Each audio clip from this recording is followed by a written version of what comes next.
Okay, all right, friends. So, recording has been started. Today's agenda is back to basics session for P1S1, topic number 5, rights. ठीक है, तो चलो start करते हैं। Dasharath sir, एक बार इसमें सिलेबस में क्या लिखा है राइट्स के बारे में? सिलेबस जब खोलो तभी नहीं मिलेगा। मिला। Rights, meaning and theories. तो मीनिंग क्या है राइट्स का, अलग अलग थियोरीज कौन से हैं, टाइप्स ऑफ राइट्स कौन से हैं, and concept of human rights क्या है। तो ये है अपने सिलेबस के जो हेडर्स है ना।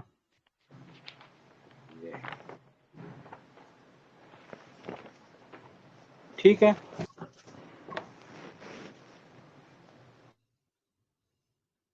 चलो शुरू स्टार्ट करो। करते हैं। हाँ, स्टार्ट हाँ, कर। कीजिए।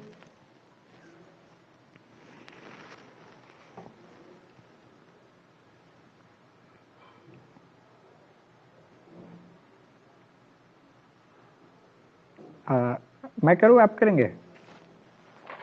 मैं एक बार इसमें ना जो जो स्लाइड में है पढ़ लेता हूँ, देन अगर आपको कुछ ऐड करना हो तो ऐड कर देना। ठीक है, ठीक है। ठीक है। तो पहले तो इंट्रोडक्शन राइट्स का क्या लिखेंगे कि rights of a man is a powerful idea that originated in modern times. Dworkin calls rights as trumps as they always have priority over those of state और सोसाइटी। ठीक है, तो राइट्स बोला है डॉर्किन ने, rights are a source of empowerment and wellbeing of a person. ठीक है, फिर एक है फंक्शनल थियोरी ऑफ राइट्स, जिसमें बोलते हैं कि rights and duties are interdependent. इसमें एक्चुअली 4-5 थियरीज ऑफ राइट्स है। एक नेचुरल राइट ट्रेडिशन है, एक लीगल राइट ट्रेडिशन है, एक फंक्शनल थियरी वाला हो गया, एक वेलफेयरिज्म वाला एक थियरी है अलग से, देखेंगे अपन। Let's see. ये डॉर्किन के कुछ आइडियाज है कि human rights are trumps that they always have priority of those of the state और सोसाइटी। ठीक है, यही हो गया। करल वसाक ने 3 जनरेशन ऑफ ह्यूमन राइट दिया है, on French revolution, liberty, equality, fraternity. तो जो जनरेशन 1 एंड 2 ऑफ राइट्स होते हैं, दे emerged आउट ऑफ ये revolutions, where the generation 3 rights they emerged out of social movements। ये कॉन्सेप्ट इंपॉर्टेंट है। तो जनरेशन 1 में हम लिबर्टी की बात करते हैं, mainly civil and political rights की बात करते हैं। जनरेशन 2 ऑफ राइट्स में हम इक्वालिटी की बात करते हैं, जहाँ पे social, economic and cultural equality की बात होती है। मतलब मेनली सोशियो इकोनॉमिक राइट बोल सकते हैं सेकंड जनरेशन में। And third generation of rights में कलेक्टिव राइट या फिर डेवलपमेंटल राइट बोल सकते हैं। ठीक है, तो ये थर्ड जनरेशन में क्या क्या आता है, और राइट टू डेवलपमेंट है, राइट टू डिजास्टर रिलीफ आता है, right to peace, right to clean environment. तो मेनली मतलब डेवलपमेंटल एंड एनवायरमेंटल राइट्स आता है थर्ड जनरेशन में। फिर आगे है cultural relativist perspective on human rights. ये थोड़ा सा न्यू अप्रोच है, इसमें मल्टी कल्चरल अप्रोच बोलते हैं।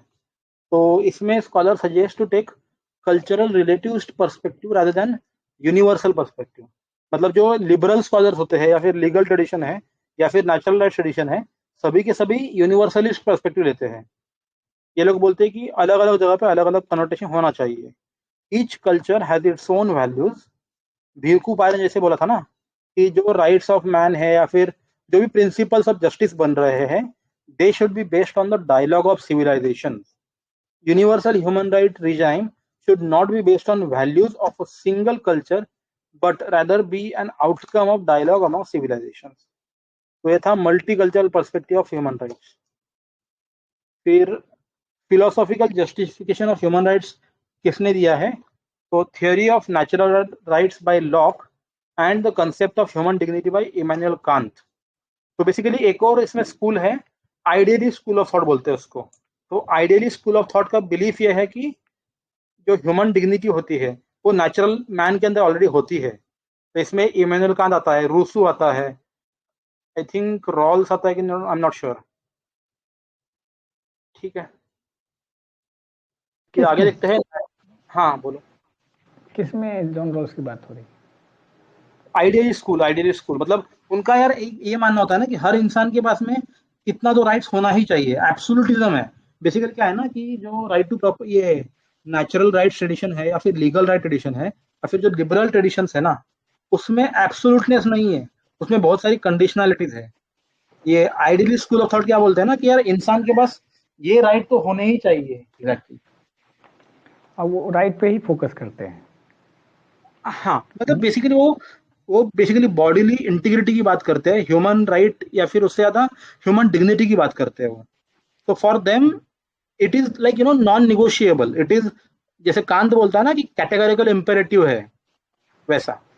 जॉन रॉल्स बोलते हैं इनवायलेबिलिटी। हाँ, correct correct correct, inviolability of rights. ठीक है, ये बेसिकली था।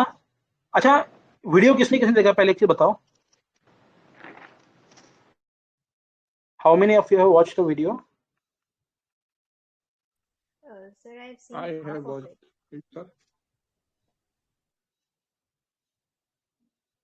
कौन कौन बोला please? I have seen I half of it. मैं देव ने बोला। ठीक है, तो यार वो हिस्टोरिकल क्या बोलते हैं कि एंशिएंट ग्रीस में था कि नहीं राइट्स का डिस्कोर्स वगैरह? नहीं था ना? नहीं, मना कर दिया था उन्होंने। उन्होंने सिर्फ बताया था कि मेडिवल में एक थे स्पेशल, विलियम ऑफ कैम, उनकी बात करी थी उन्होंने। ठीक है, मिडिवल में एक बंदे ने दिया। विलियम स्पेलिंग क्या, एक बार बताना। स्पेलिंग यार I need to check it, but उन्होंने ईयर बताया था कि 1300 से 1349 तक। और ये पहले बंदे थे जिनने राइट्स बताया from point of view of individualist. अच्छा, ये ठीक है, टाइप्स ऑफ राइट की बात कर रहे हैं क्या? हाँ, लेकिन उसके पहले आया था ना कि जो ओरिजिन ऑफ राइट्स कहाँ से आया, तो उसके लिए मिडिवल टाइम्स में एक स्कॉलर बताया सर ने।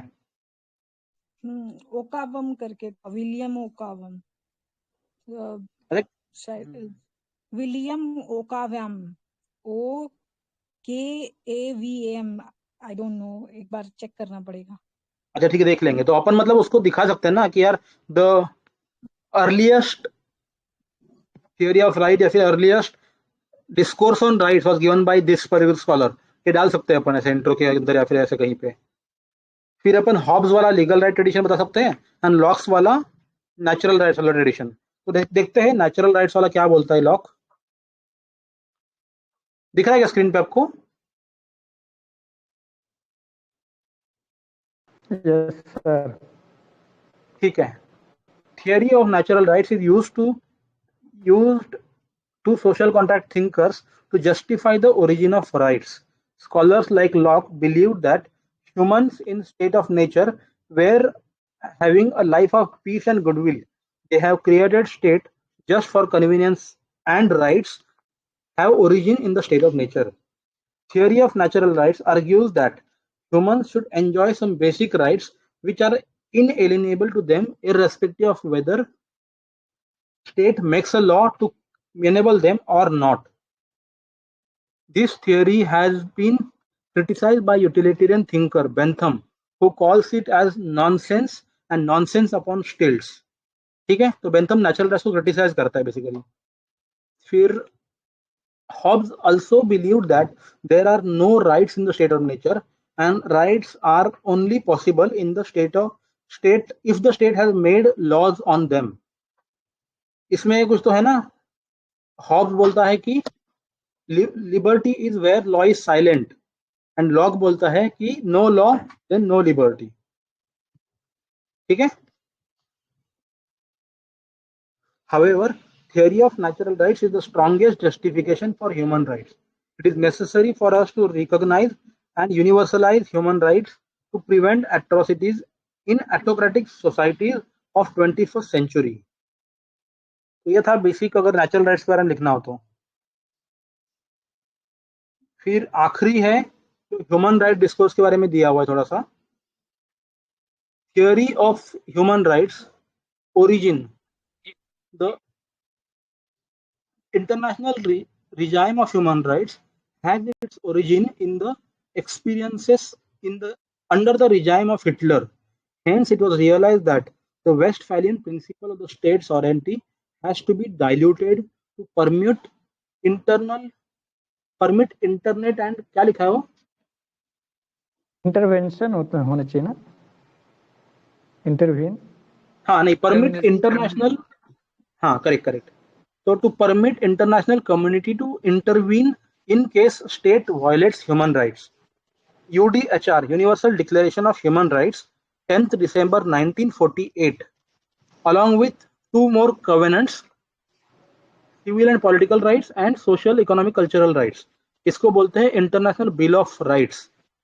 सिविल एंड पॉलिटिकल राइट्स 1966 में आया था and covenant on social and economic cultural rights 1966 together constitute international bill of rights. Besides these documents, there are many UN conventions on rights of women, minorities and children, regional convention at the level of EU and ASEAN, multiple institutions like UNHR Council, ICC International Criminal Court, NHRC, advocacy groups like Amnesty International. तो ये उन्होंने मतलब framework क्या है बताया human rights का अभी current context में. These are part of global human rights regime. Idea of human rights क्या था? Man possesses certain rights just because they are humans. These rights are essential for human existence. If these rights are not available, we are forcing humans to live as animals. इसको philosophical justification दिया था theory of natural right या फिर जो idealist school of thought है या फिर जो human dignity वाला school of thought नहीं है रॉल्स या फिर कांत वाला, उन्होंने दिया था इनको. आगे देखते हैं salient features of human rights. Individuality होती है, it means they have to be available to all individuals. Universality है, should be available to all whether a person is living in Berlin और बगदाद. इक्वालिटी होनी चाहिए, all should possess these rights because we are not treating them as humans if we are depriving someone of these rights. Permanence होता है, it should be are permanent possession. Inalienable होता है, can not be taken away. तो basic feature देख लो, individuality, universality, equality, permanence and inalienable. The idea of human rights is traced back to John Locke, who has given the theory of natural rights, and Immanuel Kant, who has given the concept of human dignity as categorical imperatives. In present times, Jack Donnelly supports Lockean tradition, treating human rights as entitlements. तो ठीक है, Jack Donnelly, Lockean tradition treating human rights as entitlement. Alan Giverth based human rights on the tradition of human dignity. Karel Vasak has given the concept of 3 generations of human rights. First generation civil political, second generation socio-economic, third generation group rights और collective rights. इसमें right to minority भी आता है, culture right भी आते हैं, developmental right है, environmental right है. If we apply Dworkin's idea, we can say that human rights are trumps, means they will always have priority over the rights of a state or society.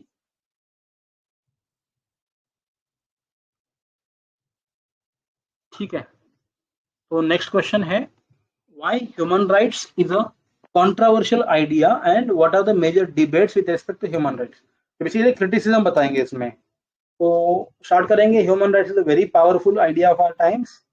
There may be recognition of the importance of human rights, but beyond recognition, human rights remain a controversial concept.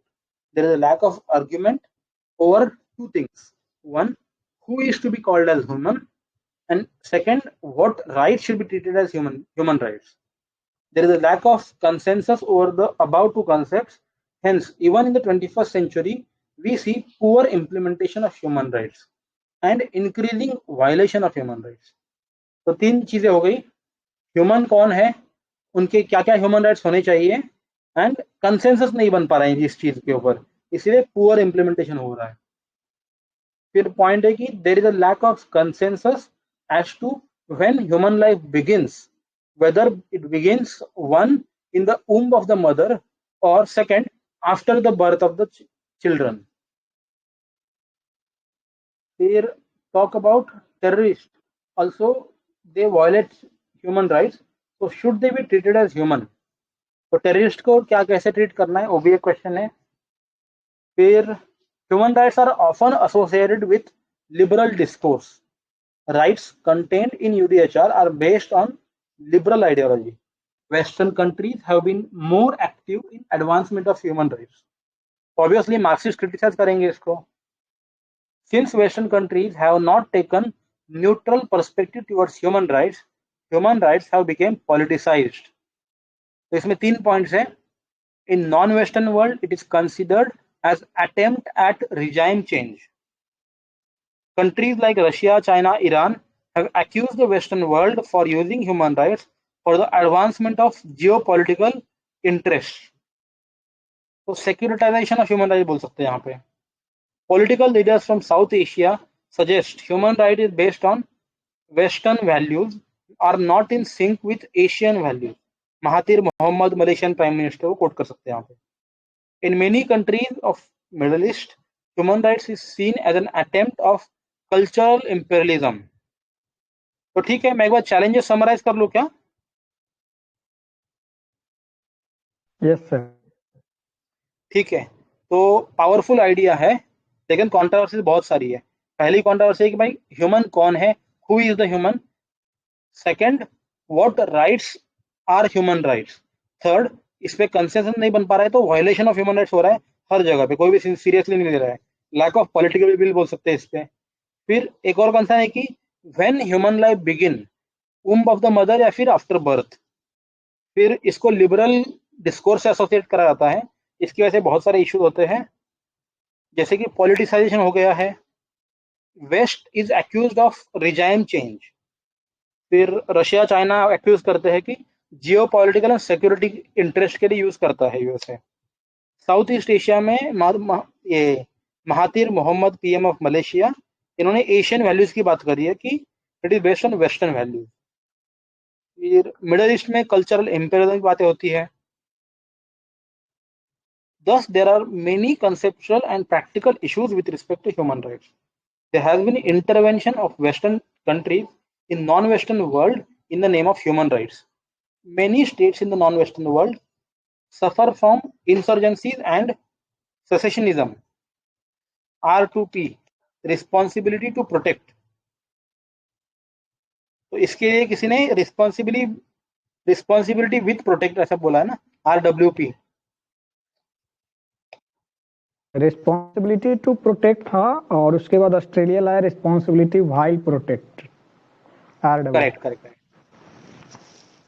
ठीक है sir. आगे देखते हैं. The advocacy gap of western origin like. तो ठीक है, waste को taking partial view करते के लिए बोलते हैं ये. Their advocacy is focused on the rights of insurgent and overlook the human right violation by insurgents of innocent civilians and members of armed forces. Hence, human rights politics is extremely complicated. Cultural relativist perspective of rights, they criticize the universalist perspective. Human rights are based on universalist discourse. The set of human rights present in UDHR are based on liberal values. Political leaders from South Asia have called for Asian values. They suggest to have a cultural relativist perspective rather than uniform set of rights. Different cultures have their own values which needs to be taken care of. In the absence of consensus, human rights have become Western discourse, justifying cultural imperialism and Western intervention. However, it does not mean that there should not be universal regime of human rights. Bhikhu Parekh ने बोला है कि universal regime नहीं होना चाहिए. The values of civilisation should be based on dialogue of civilisation. ठीक है, Bhikhu Parekh dialogue of civilisation की बात करते हैं वैल्यू सिस्टम बनाने के लिए. Will Kymlicka liberal countries aid in between multiculturalism is the logical, क्या है यार ये, result of liberalism and that no other ideology is so accommodative. ठीक है, तो मतलब 2 स्कॉलर के नाम याद रख लो मल्टीकल्चरलिज्म में, भिकू पारेख एंड विल किमली का. फिर implementation of human rights is a matter of changing conduct of states. Comment. तो इंट्रो में वही लिखना है कि मोस्ट पावरफुल आइडिया है. ओरिजिन ऑफ ह्यूमन राइट बताएंगे, हिटलर के एट्रोसिटीज के बाद हुआ. International bill of human rights आया, ह्यूमन राइट रिजाइम आए, poor state of human rights हो रहा है, ह्यूमन राइट वायलेशन की वजह से इंट्रा जुडिशियल किलिंग्स हो रहे हैं, कस्टोडियल डेथ हो रहे हैं। अगर रिसेंट एग्जांपल देना हो तो जो तमिलनाडु में तुतकुड़ी वाला हुआ था, या फिर जो यूएसए के अंदर जॉर्ज फ्लॉइड या ऐसा कुछ हुआ था ना, ब्लैक पुलिस ऑफिसर ने मारा था। तो violation of human right can be the breeding ground for radicalization. Terrorism is considered as the biggest security threat.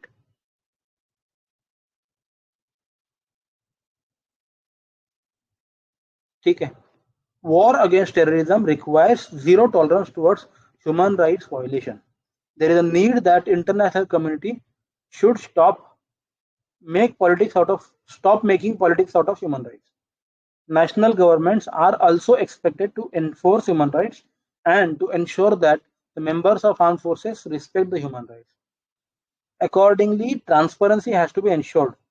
Strengthening of Human Rights Commission, freedom of press, inclusive growth, national government and international community and civil society must work together. फिर एक comparison दिया हुआ है, relationship between human rights and natural rights. Universal है दोनों भी, state provides them human rights के बारे में, whereas नेचुरल राइट्स में nature provides them. Reason in man जो बोलता है Locke, reason in man tells him not to harm the life, liberty and property of others. 3 right देता है Locke, life, liberty and property. Rights that governments are obliged to provide, इसमें कोई obligation नहीं है, enforcement नहीं है natural में। Change with time and space, internet है क्या वो, right to internet was recently made human right. हाँ, केरला हाईकोर्ट ने बोला था, दिल्ली ये सुप्रीम कोर्ट में भी कुछ तो बोला था इसके बारे में। Natural right do not change over time. ये था पूरा डिस्कोर्स ऑफ ह्यूमन राइट्स। तो आई जस्ट समराइज, हमने डॉर्किन का देखा, करल वसा की 3 जनरेशन देखे, कल्चरल रिलेटिविस्ट अप्रोच देखा भिकू पारेख एंड विल किमली का, फिर फिलोसॉफिकल जस्टिफिकेशन देखा 2 पार्ट्स में, एक तो नेचुरल राइट्स एंड एक तो ह्यूमन राइट्स। अब बताओ इसमें क्या क्या मिसिंग लग रहा है तुम लोग को। नेचुरल राइट में आई थिंक जो सपोर्टर थे उसके क्या नाम है, जॉन लॉक के व्यू में उसमें थॉमस पेन और टीएच ग्रीन थे ना। हाँ सही कह रहे हो। और क्रिटिसिज्म में आई थिंक हमने सिर्फ बेंथम पढ़ा है, तो आई थिंक बेंथम के अलावा आई थिंक वो एडमंड बर्ग भी थे जिन्होंने वो मेटाफिजिकल एब्स्ट्रैक्शंस बोला था। हाँ, वो कंजर्वेटिव थ्योरी ऑफ राइट्स लेते हैं।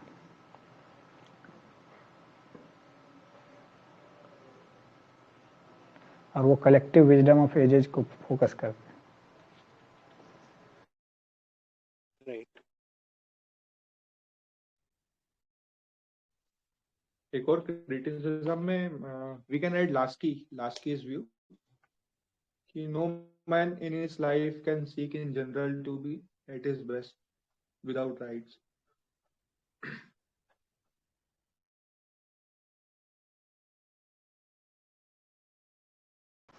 It is written like na, rights are necessary conditions without which no individual can in general seek to be at his best.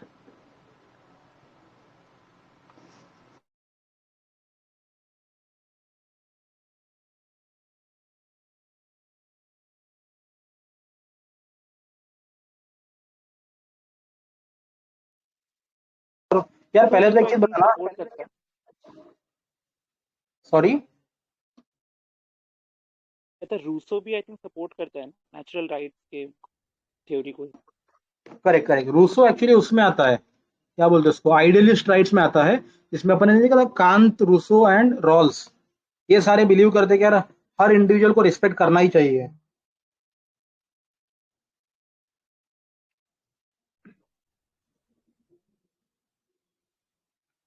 एक इसमें कि against natural rights there is also concept of legal rights, जैसे जो Hobbes बताते थे ना कि state of nature मतलब स्टेट इज नेसेसरी वाला जो हॉब्स बताते थे।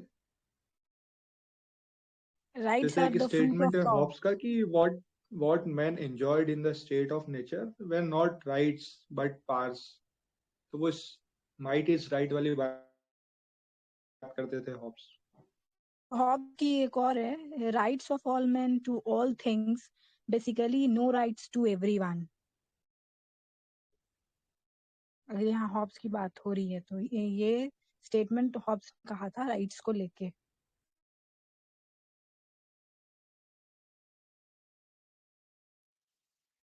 और बताओ, लीगल राइट एडिशन में बेंथम भी आता है.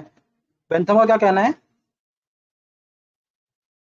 Nonsense upon stilts. Rights are properly the creature of law itself.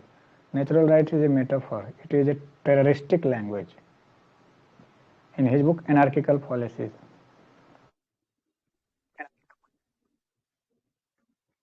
Legal rights are not absolute, not inherent. I mean, neither absolute nor inherent. It's artificial. Legal rights. और रीची and सॉलमेंट का भी आता है, मतलब ये लीगल राइट्स में. क्या आता है लीगल राइट्स में रीच एंड सॉलमेंट का? वो मैंने अभी तो देखा नहीं है, बट जो वीडियो आपने भेजा था उसमें उन्होंने इन दोनों का भी नाम लिया था, हॉब्स, बेंथम, रीची एंड सॉलमेंट के बारे में, कि ये लीगल राइट्स को सपोर्ट करते हैं. मतलब उनके स्कॉलर्स आते हैं, ये सारे स्कॉलर्स लीगल राइट्स में आते हैं. ठीक, किसी और को याद आ रहा है क्या क्या कहा था? बाकी जिसने वीडियो देखा हो बात बोलो.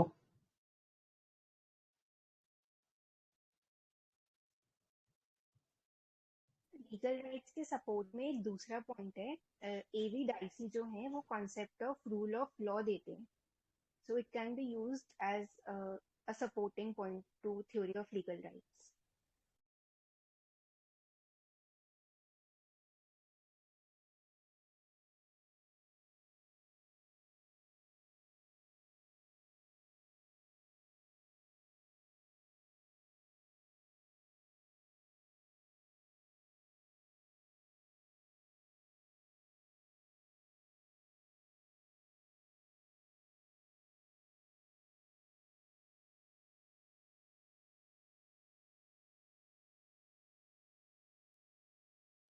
और राइट्स के बारे में आई थिंक अगर डिफाइन करना हो ना, तो राइट्स का बोलते हैं कि rights are claims which society और स्टेट एक्सेप्ट्स या recognises.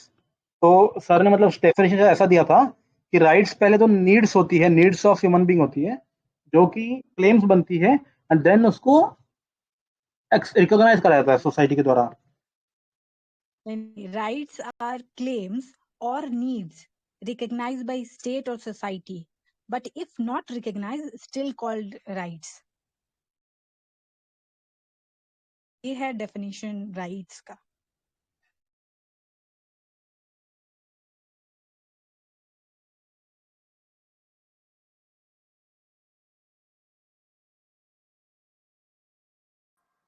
Obligation by to be fulfilled by state और सोसाइटी. ऑब्लिगेशन भी होता है, तो क्लेम्स हमारा है, ऑब्लिगेशन स्टेट या सोसाइटी का है.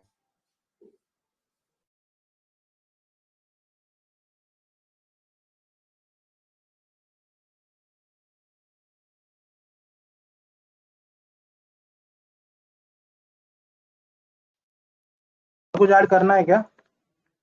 अच्छा, पहले तो एक चीज बताना यार, जो जिन लोगों ने वीडियो देखा है ना, जो सर ने उसमें जो क्लासिफिकेशन करा है टाइप्स ऑफ राइट्स के, स्कूल्स में करा है बहुत सारे. एक बार वो लिस्ट बता दो क्या क्या है. एक तो नेचुरल राइट था, एक लीगल राइट था, और क्या क्या था उसमें? आइडियलिस्ट था एक स्कूल ना. एक बताओ बताओ. Historical theory. फोर्थ है हिस्टोरिकल थ्योरी ऑफ राइट्स. ठीक है. फिफ्थ है social welfare theory of rights, जो जॉन रॉल्स वगैरह वो करते हैं, प्रोपोनेंट करते हैं, प्रपोज करते हैं. ठीक है. Social welfare theory of right. Social welfare वाले शायद वो सोसाइटी को ऊपर रखते हैं ना इंडिविजुअल राइट से. रॉल्स नहीं आता उसमें as far as I know. Common good. हाँ मतलब वो कहते हैं ना जो individual आई थिंक रॉल्स कुछ उल्टा कहता है ना कि rights are better than good, ऐसा कुछ स्टेटमेंट था, आपने कल देखा था, क्या था वो?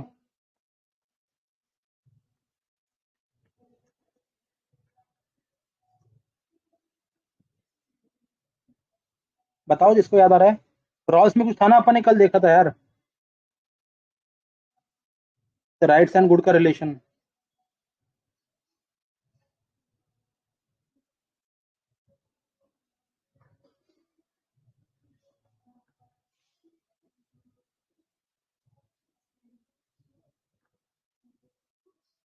हाँ, तो रॉल्स ने बोला था कि right is prior to good, मतलब इंडिविजुअल का राइट जो होता है that is more important than the community good या फिर कम्युनिटी का सोशल वेलफेयर। तो ये Rawls actually social welfare school में नहीं आएगा, उसके ऑपोजिट स्कूल है ये। तो इंडिविजुअल में आएंगे। हाँ करेक्ट करेक्ट, रॉल्स उसमें आते हैं यार, आइडियलिस्ट स्कूल था ना उसमें, जिसमें कांत रॉल्स और एक और बंदा था, उसमें आते हैं वो। रूसो। और बताओ क्या क्या दिया था, और कौन से स्कूल थे? हिस्टोरिकल स्कूल ऑफ जो राइट्स है ना, वो ये कहते हैं कि राइट्स लीगल भी नहीं है, नेचुरल भी नहीं है, it comes from the history, it comes from the culture customs of the society. मतलब ऐसे राइट्स या कब होते हैं? Crystallization of customs. Correct correct correct, very good. Crystallization, हाँ। Crystallization of customs, culture, history basically. क्योंकि मतलब किसी भी सोसाइटी में तुम राइट्स ऐसे ला नहीं सकते हो, अगर वो सोसाइटी के अंदर इनग्रेंड है तभी उसको राइट रिकॉग्निशन मिलेगा। हम्म। तो इसमें कोई प्रोपोनेंट याद आ रहा है क्या हिस्टोरिकल स्कूल ऑफ थॉट का?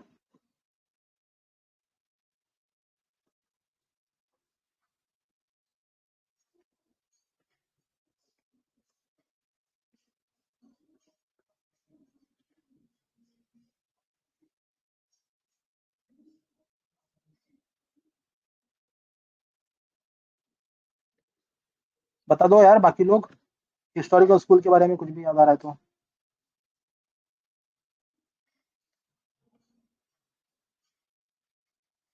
ये हेलो। एडमंड बर्क, अच्छा ईयर उसमें आते हैं क्या? 1729 to 97। हाँ जी, हाँ जी। The greatest champion of historical theory of rights. Okay, awesome. आगे बताओ चलो, और कोई points?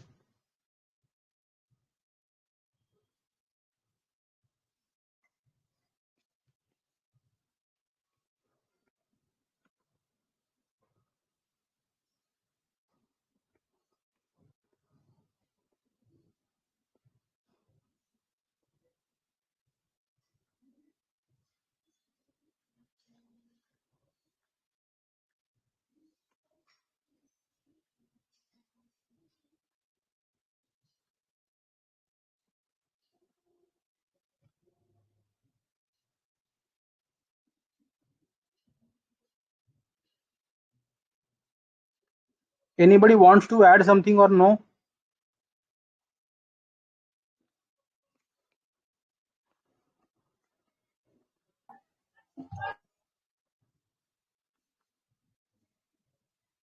Hello. Actually, I will later because so a lot of noise here. I will definitely share within the group of it hour.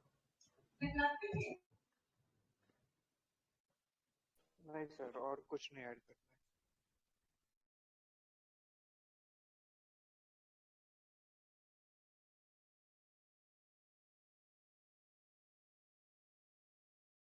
Conclusion पे मतलब थोड़ा वो कर सकते हैं कि अगर राइट्स के ऊपर कुछ आया तो बेसिकली तुम्हारे पास भाई अमेरिकन रेवोल्यूशन और फ्रेंच रेवोल्यूशन का इंस्पिरेशन कह सकते हैं, और हमारा जो कॉन्स्टिट्यूशन में फंडामेंटल राइट्स हैं और जो यूडीएचआर है, उसके अलावा किसी के पास कोई और पॉइंट्स है कंक्लूजन के लिए तो just signify the relevance of this theory.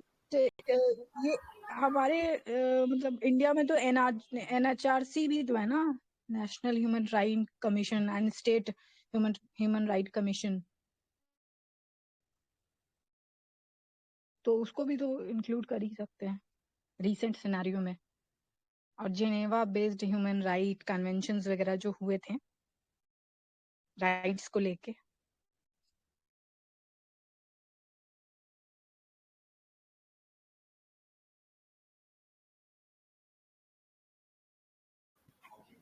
और सर वीडियो में एक और चीज था, rights are dynamic in nature because it depict the need of people and need change with the time, ऐसा कुछ था। Right, very good. मतलब basically rights are not static या फिर राइट्स आर इवोल्यूशनरी, वो बदलते रहते हैं। Yes and yes. एक पॉइंट मुझे सबसे अच्छी लगी थी कि जो अर्लियर जनरेशन ऑफ राइट्स है ना, first generation second generation, they were the result of the revolution. तो उस टाइम रिवॉल्यूशन करना पड़ता था, लेकिन आजकल सोशल मूवमेंट, प्रेशर ग्रुप, इन सबके छोटे छोटे मूवमेंट से भी राइट्स निकल के आते हैं। अगर सिंपल एग्जांपल अगर देखना हो तो जो अभी राइट टू इंफॉर्मेशन आया इंडिया में, दैट केम आउट ऑफ जो अन्ना एजिटेशन वगैरह, तो इसके लिए रिवॉल्यूशन ब्लड बाथ की जरूरत नहीं पड़ी। That's actually the success of democracy we would से।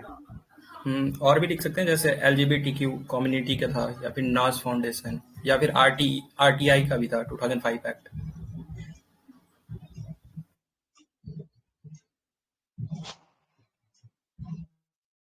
Good point. And one more thing, the right in a particular society seems to be universal, but that not seems to be universal in another society. If the European concept that we are comparing with the Asian values, the rights seems to be different.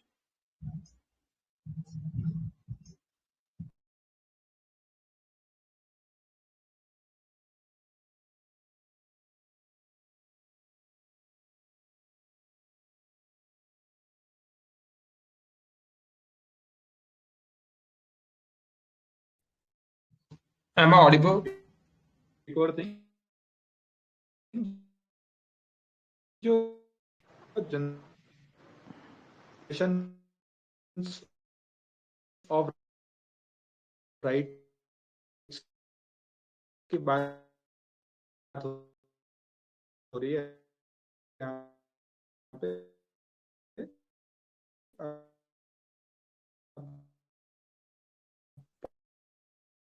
Point निकला है तो जो civil right, यार voice break हो रहा है, मेरे को ही हो रहा है कि बाकी लोग को भी हो रहा है? Yeah, it's not audible. It's so much breaking, and Dave, your voice is breaking, man. Please check here. Please wait for a few minutes. जो सेकेंड जनरेशन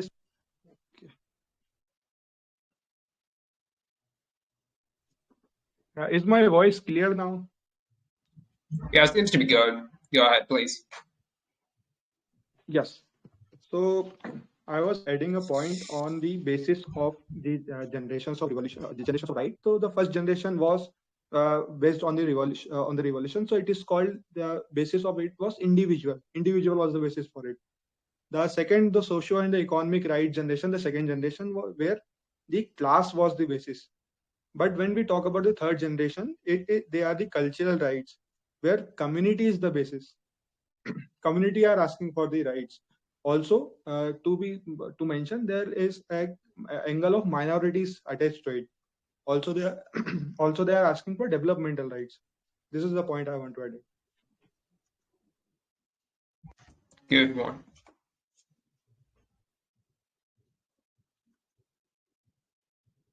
अच्छा, मेरा आवाज आ रहा है क्या क्लियरली? आ रहा है, आपका आ रहा है। Okay, so as you guys see on the screen, this is a 10 pages document on rights. I found it, I guess IGNOU का नोट्स लग रहा है मेरे को। तो इसमें देखो, एक बार स्ट्रक्चर देख लो बस, ये क्या क्या है।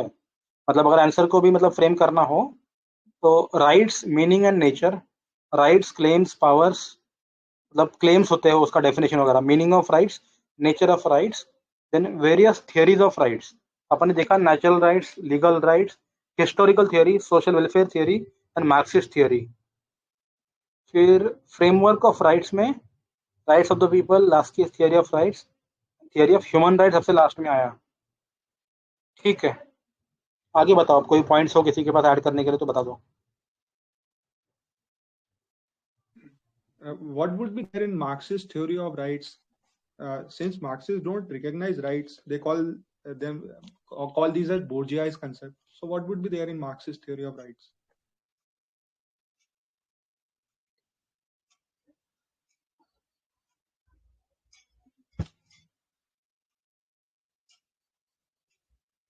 इस थ्योरी वाला ओपन किया रहा है, just go through it once to understand, या किसी को पता हो तो बोल दो, कोई इशू नहीं है।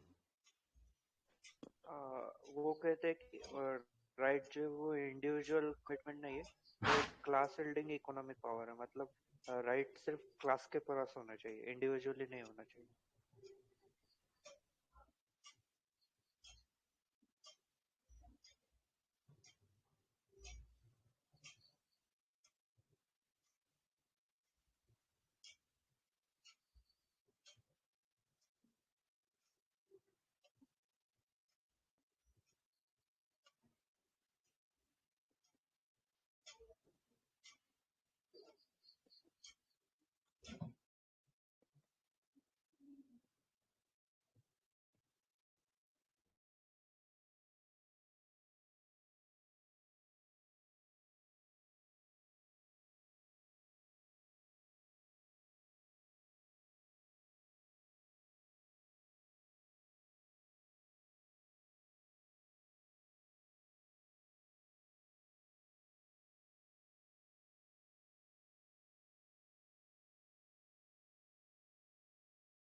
मेरा आवाज आ रहा है क्या? हेलो। Yeah. Yeah. हाँ, तो मार्क्सिस्ट थ्योरी के बारे में समराइज करता हूँ। तो जो अपन ने मार्क्स वाला एनालिसिस देखा है ना, कि मार्क्स कहता है कि state is an instrument of the bourgeois class, instrument of the dominant class. तो जो भी स्टेट बनाती है, जो स्टेट होता है क्लास इंस्टीट्यूशन है, तो क्लास लॉ बनाता है। तो फ्यूडल स्टेट है तो फ्यूडल लॉ बनाएगी, कैपिटलिस्टिक स्टेट है तो कैपिटलिस्टिक लॉज बनाएंगी। उसका काम होगा only to protect the rights of only the dominant class. वो सभी के लिए राइट्स नहीं देते हैं कैपिटलिस्ट क्लास। तो सेकंड चीज वो बोलते हैं कि सोशलिज्म में हम क्या करेंगे कि we will secure the rights of all classes in the society. तो अगर कैपिटलिस्ट ओन इंटरेस्ट दिखता है तो यहाँ पे इंटरेस्ट ऑफ द ऑल देखा जाएगा। तो he calls for something called as proletarian laws, या फिर interest and rights of the working class will be heard. तो क्लासलेस सोसाइटी एस्टेब्लिश करेगा, रेवोल्यूशन लाएगा। एंड प्रिंसिपल क्या रहेगा? From each according to his ability to each according to his work. ये basically liberty and equality वाला principle. फिर वो economic rights पहले देंगे, फिर सोशल राइट्स देंगे, एंड देन पॉलिटिकल राइट्स देंगे। एंड क्रिटिसिज्म ओवरऑल यही लगा मेरे को, बाकी लोगों को कुछ पता हो तो बता दो।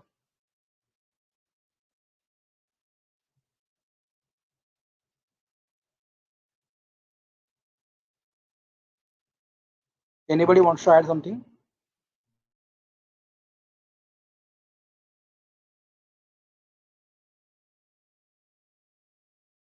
यही है सारे जगह, तो ऐसा कुछ डिफरेंट है नहीं।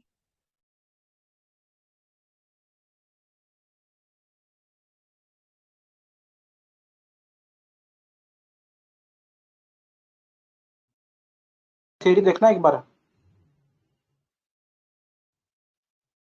किसी को बताना है तो बता सकता है कोई, इफ एनीबडी इज इंटरेस्टेड।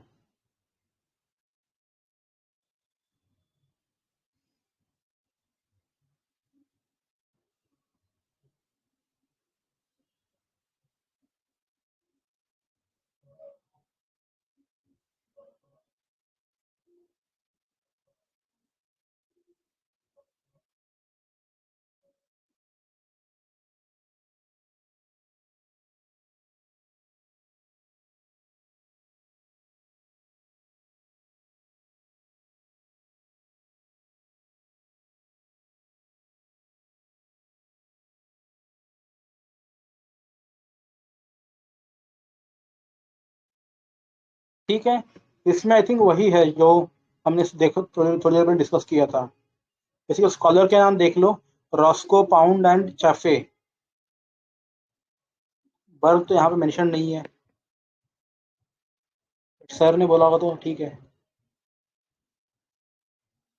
मतलब इंडिविजुअल को सप्रेस करते हैं, सोशल वेलफेयर अगर हो रहा है, कम्युनिटी वेलफेयर हो रहा है, तो हम उसको राइट्स मानेंगे।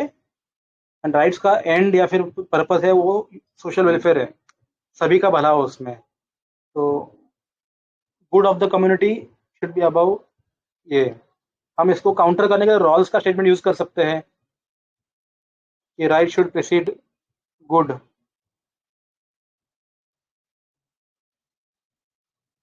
ठीक है, और कोई डिस्कस करना है क्या राइट्स में? और ये वर्क जो आपने बोला ना, वो हिस्टोरिकल में आते हैं, सोशल वेलफेयर में नहीं। अच्छा, ठीक है, सॉरी, माय बैड।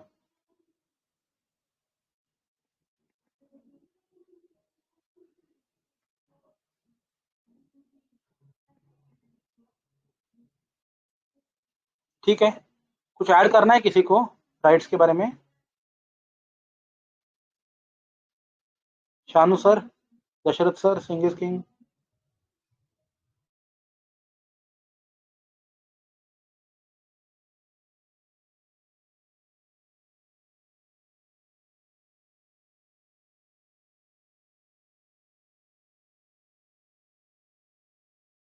चुका है आई थिंक ये पूरा कवर, क्योंकि ज्यादा बड़ा है नहीं ये टॉपिक।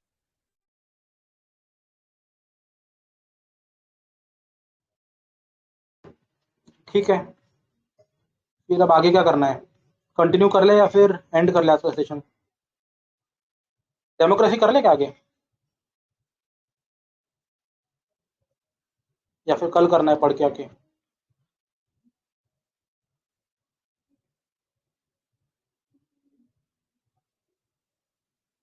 या फिर पावर कर सकते हैं, पावर छोटा टॉपिक है।